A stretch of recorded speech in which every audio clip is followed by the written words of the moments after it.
Well, hi everybody, welcome to the channel. It's been a long time since I've posted. Haven't been feeling good, and as some of you know, this disability I have puts me really down and out for long amounts of time. But I found this footage from a couple years ago that I always meant to upload, and so I'm going to upload it now. We rented a Ditch Witch mini skid steer, and one of the tracks came off just about a few minutes after they delivered it off the trailer, so I'm just going to show you the process of how we figured out how to put this track back on. The first thing is to get that slipped track up out of the dirt. You can see how off level this is. I mean, it just kind of slipped off this little tiny edge when the track came off, and now the machine's kind of buried in the dirt on the track side. We were going to try to pull it out with the truck, but we decided that might cause damage to the track or something else underneath, and we just didn't want to do that. So the next thing is we got to figure out how to get this track up in the air. We're going to have to try to pull one of the sprockets. I mean, you can see it slipped right down in the sand. It's very strange. So she's really laying sideways in there. And we just don't want to risk tipping it. We don't want to risk anything else happening to it, but it must be serviced here. And the only way that it could be done without us figuring it out on our own is for someone to bring in a bigger machine to lift it out. And we're not going to put the rental yard through that problem, nor are we going to deal with that feeling of defeat, not fixing it ourselves. So again, this was a few years ago. And I had a lot of help from my best buddy, the K-Dog. So the first thing we're going to do here is we're going to prop it up in the back. We actually get it under that little eye hook there, if you can see it. Once we get things maneuvering, we're going to jam a couple of bricks and shims underneath the back end there, somewhere where there's a strong connection to the frame, as much as we can put under. Then I also put a large stump in front of it so that I could place the bucket on it.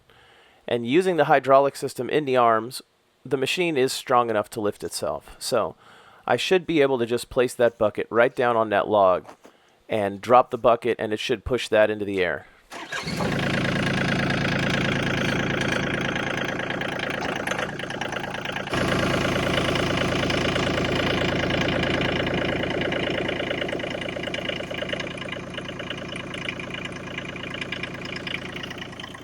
Now I want to be sure that our hands and feet are clear of anything underneath it. I don't want anything getting smashed. And look, we've already got the front of it off the ground. Now we need to just heave it up a little, which I think we'll eventually do. But right now we're just trying to figure out how do we even approach this. I mean, the track's on there pretty tight, loose enough to slip, tight enough to make it impossible to handle by hand. And there you go. We can see we're lifting it up even higher by pushing that bucket down further, trying to get that entire track side, pulleys, the gears, the cog, the sprocket, whatever, all that off the ground. We want real clearance, and we got real clearance. We're just grabbing the old handy-dandy stuff raker and raking stuff out from underneath there. There's a bunch of crap we didn't want to deal with, and we really need to be able to clear underneath that machine. So we wanted to make sure at least the track can slide in and out easily once we are able to actually get it off the machine. Now this little fella hidden in here is the greasing nipple. The greasing nipple is actually what controls the tension of this entire track. This entire bar in here has some sort of a pneumatic tube or something in it that fills with actual mechanic grease. Now it's been 3 years since I filmed this, and honestly I don't know where the diagrams and animations I made to show how that works, so you'll have to look it up. But the concept is the more grease, the tighter the track. The less grease, the looser the track. So you literally pump it up with grease to the right pressure, which is super, super crazy. But that's how it works, and it's not a bad system. The problem is that when you want to fill it, you really do want to get a mechanical grease gun. You can do it by hand, but it's going to be a lot of pumping, as you'll find out here very soon. So we're trying to empty it out, and of course you saw there that the K-Dog pulled the plug. And now we're just trying to bump the track around to see if it'll loosen up, because we have no idea what the tension is like. We couldn't really find a good striking angle to hit this. We didn't want to wail on the rubber track and damage it, and we didn't want to wail on the edge of that pulley. But we're trying to find a way to push that rear pulley forward, as it is on the shaft that extends for tension. I'm also trying to see if somebody stepping on this would be able to pull it in just by creating some tension there. But it never did. As you can see, no grease coming out of the hole. Big bummer. So we have to move on to something else, and we weren't really sure what that was yet, but ultimately we believe it will still be the sledgehammer. We just need to be able to get that track slipped off a little better. So the first thing we thought was maybe we'd throw some sort of a come along on it or just a ratchet strap. We're lifting this higher into the air just to get it out of the dirt and trying to cycle the track to see if we can get any movement there. And as you can see, we can't.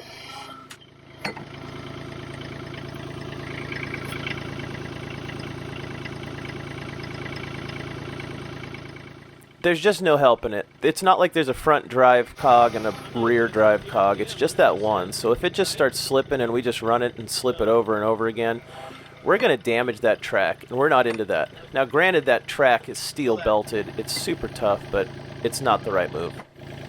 So we're just trying to beat this track to wherever it might fit, but it's not going to move. Ultimately, we are made aware that the only thing we can do is find a way to relieve pressure on this. Now, the problem is we can't get that dang thing to slip in, so we had the idea we better pull this rear guide pulley just so that we can get some of the tension out of the assembly. And what we did was just clear the dirt off there, and you're going to see what it has is a little hub protector bracket as well as just some bolts that we're going to have to pull to slide this whole thing off. And boy, I think if we can get this thing off, we might just have a little more luck accessing that part that we need to hit with the hammer. But we'll see. The front end is jammed up too. The track is really stuck back up under the machine. And boy, it's going to take a lot more than human hands to get it out. Something like that.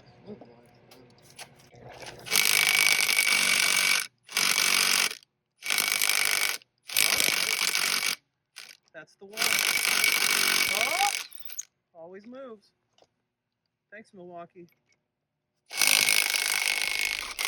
Yes, thank you, Milwaukee. We appreciate that this tool existed and that the old K-Dog had it in his box. Now, this really was the best approach. I mean, it was pretty difficult to do anything until this moved. Even this is really jammed up in tension, but we're going to go ahead and bump it around here. And eventually that little guy is going to come off, and that's going to help us a lot. But I think we're going to end up having to maybe cycle the track a little if it had let us. It ain't ready to come out at all. In fact, we may have to take the front one off too. Yeah, boy! That's it, homie. That's our ticket to success. This thing weighs a lot, and it's still kind of wedged up here. But this is still pushed on. Oh, wow. Wow. Well, at least there's a chance to get it forward now, because it clears. Boy, that's really back there, ain't it? Check this out. That track's way back there, jammed behind the arm. That little cog didn't even matter. But at least we don't have to fight to get around it.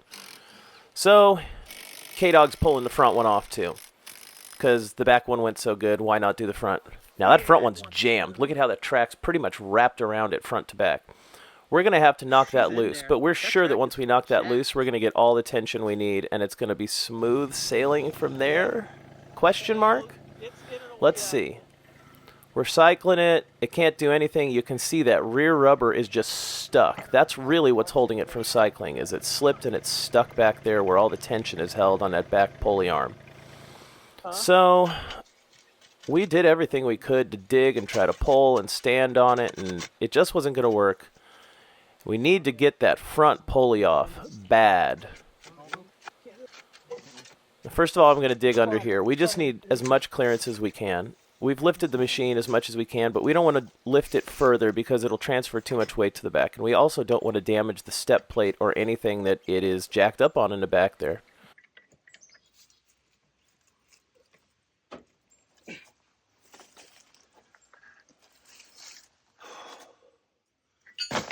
It's wedged. If we couldn't knock that, yeah. Let's just put a stick here or something and hit it with a hammer and knock that thing off. Ooga booga, yes, the caveman move always works in the end. We're going to jam a large chunk of 2x4 back there, right on the edge of the track, so that hopefully we can knock the track and the pulley off that front end. Yeah. K-Dog is going to give it a few swings, other dude's going to give it a few swings, but it took a lot of swings. We hammered forever, but it came right off once it finally had enough room. Stop for a sec. 2 more taps. Yep. It's moving. That stopped. Uh-huh. Yep. Yep. Okay.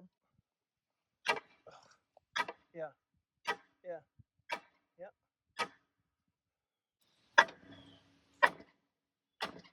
I can feel it moving.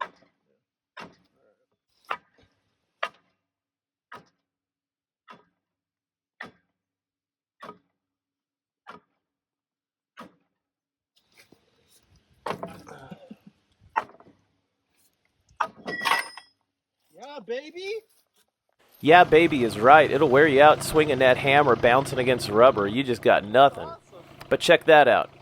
Now we have it off of both of those little dudes, and a little cycling, and she pops loose. Finally.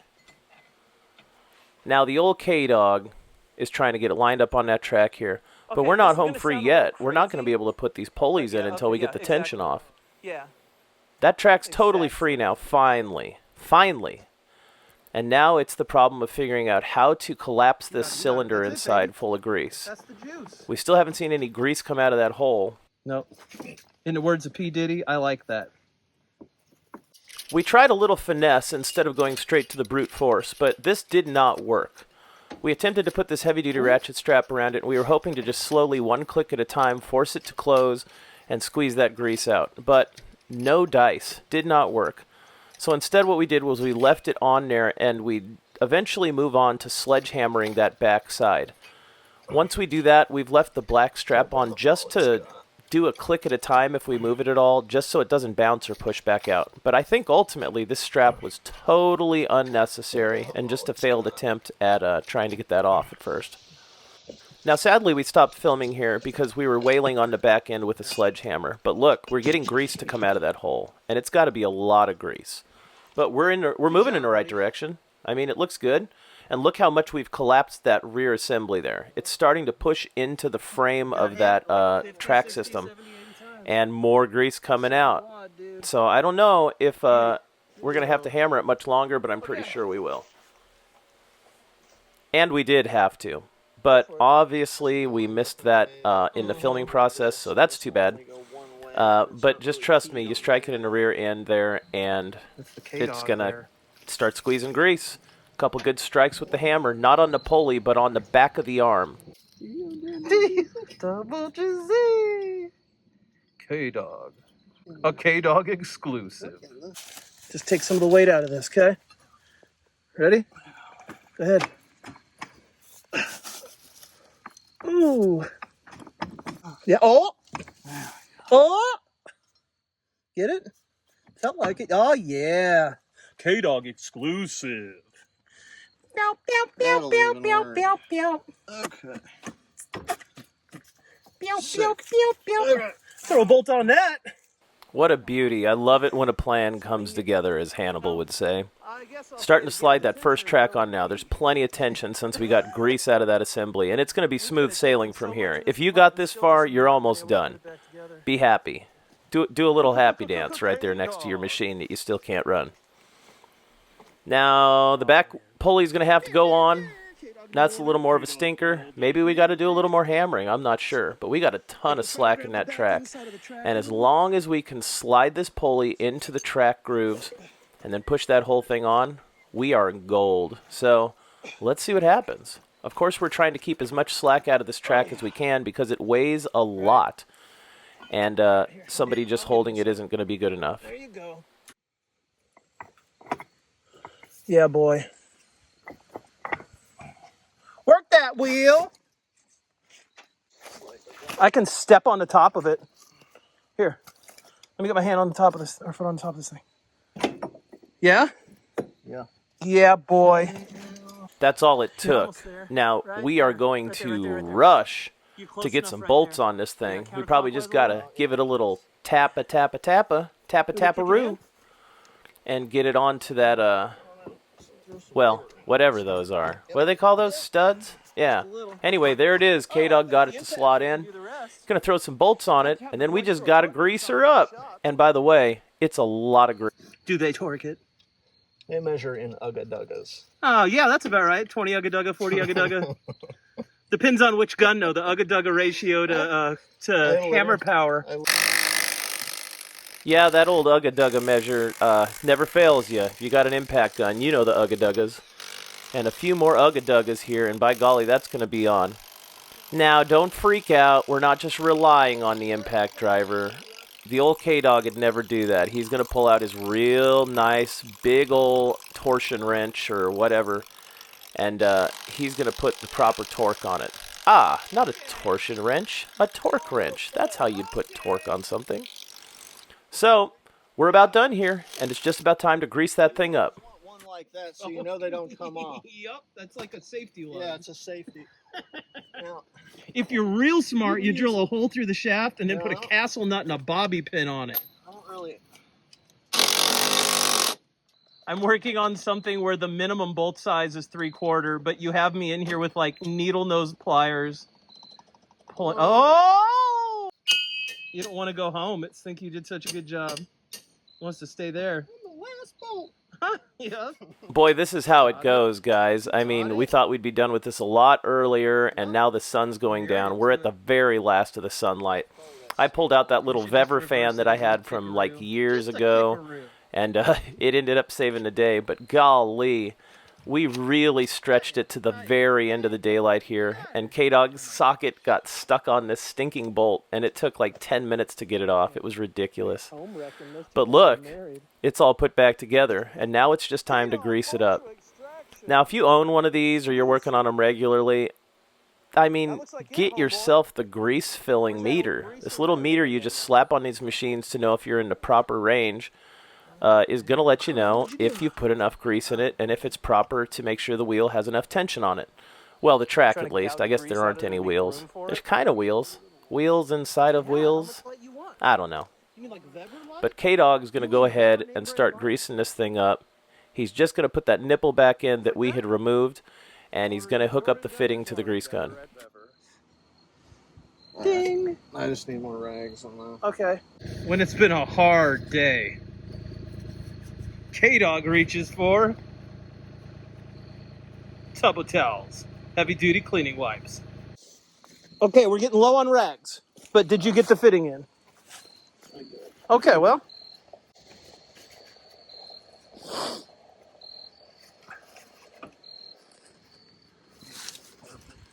All right.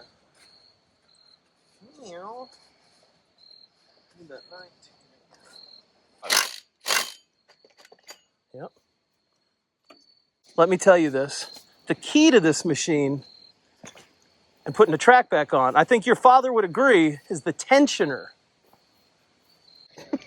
Reach for DeWalt. Reach for, even when it's your fault, reach for DeWalt. Right alongside the Bever ad. Oh yeah, dude. For DeWalt. When it's Lots of brand recognition today. same slogans and everything. Oh man. Neither. Lubrication master? Get a can of Throw me a blaster. rag, dude. All right, all right. That is. Oh.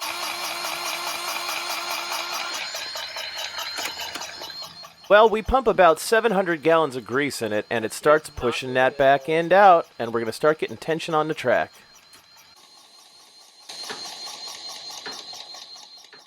And this is why that little grease pressure meter is great, because it lets us know we're at the proper tension, and we can feel safe starting this machine up. And not a minute too soon, because boy, oh boy, it's dark. It's real dark. It's so dark that when you drive this ditch witch around, that little LCD screen on it will blind you, and you can't even see where you're driving it. It's dark out here in the country. But look at that. Lower the front, yeah. Sure. Stop. Let me see if I can get these bricks out. Oh, yeah.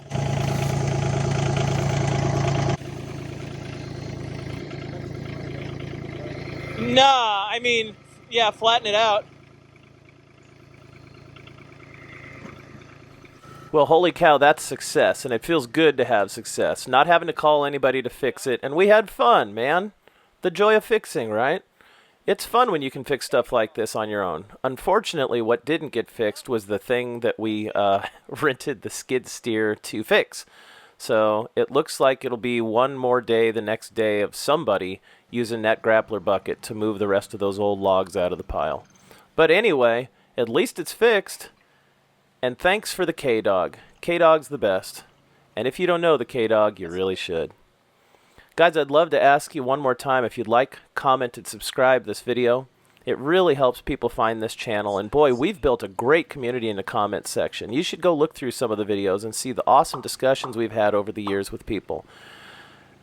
And of course, a subscription really helps this small channel. It helps other people find videos like this easier instead of it get buried in the algorithm. Thanks so much for watching, you guys. God bless, and we'll see you on the next one.